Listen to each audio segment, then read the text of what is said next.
وإذا قيل لهم اتقوا ما بين أيديكم وما خلفكم لعلكم ترجعون وما تأتيهم من إلا رزقوا الله قال الذين كفروا للذين آمنوا أنطعم من لو يشاء الله أطعمه إن أنتم إلا في ضلال مبين ويقولون متى هذا الوعد إن كنتم صادقين ما ينظرون إلا صيحة واحدة وهم يخرجون فلا يستطيعون توصية ولا إلى أهلهم يرجعون ونفخ في الصور فإذا هم من الأجداث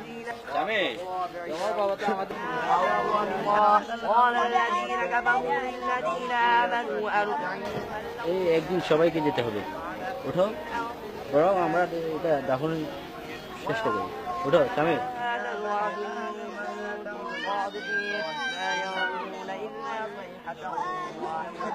হ্যাঁ এভাবে ভেঙে পড়ো না। ওঠো স্বামী। শোনো বাবা, আমার তো অনেক বয়স হয়ে গেছে, যে কোনো সময় আল্লাহর কাছে চলে যেতে পারি। বাবা, তোর কাছে আমার একটা অনুরোধ আছে। আমি মারা গেলে আমাকে যখন গোসল দেবে, কাফনের কাপড় পরাবে, তখন আমার যে পুরনো টুপিটা আছে ওটা সাথে দিয়ে দিস বাবা। এটা তুমি কোনো কথা বললে বাবা? সামান্য একটা টুপি। অবশ্যই আমি তোমার শেষ ইচ্ছে পূরণ করব। করিস বাবা, আমার আত্মা খুব শান্তি পাবে। ওঠো বাবা ওঠো। সবাইকে যেতে হবে। ওঠো স্বামী। এই যাও ওঠো। শোনো, কি করছো বাবা? টুপি কেন?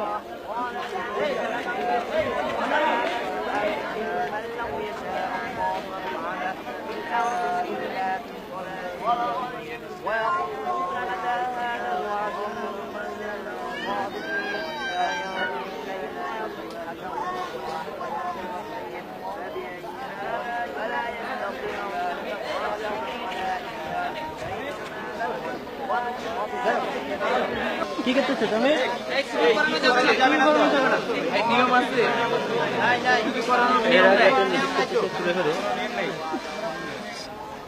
সামির, আমাদের মুসলিম রীতিতে দাফনের সময় 3 টুকরো কাফনের কাপড় ছাড়া আর কোনো কিছু দেওয়ার নিয়ম নাই। তোমার বাবা মারা যাওয়ার আগে আমার কাছে একটি চিঠি দিয়ে গিয়েছিল। إن أصحاب الجنة اليوم في شغل فاكهون وأزواجهم في ظلال على الأرائك متكئون لهم فيها فاكهة ولهم ما يدعون আমি আমার সব সম্পদ ছেড়ে চলে যাচ্ছি।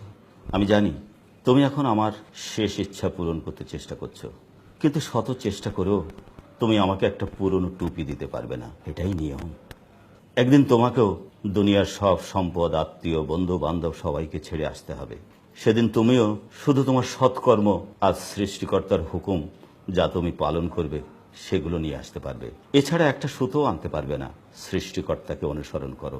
সৃষ্টিকর্তার সন্তুষ্টির চেষ্টা করলে উভয় জীবনই সম্মানিত হবে।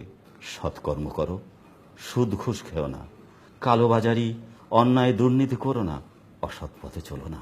আর মনে রেখো, গরিব এতিমদের তোমার সম্পদে হক আছে। ভালো থেকো। ইতি, তোমার বাবা।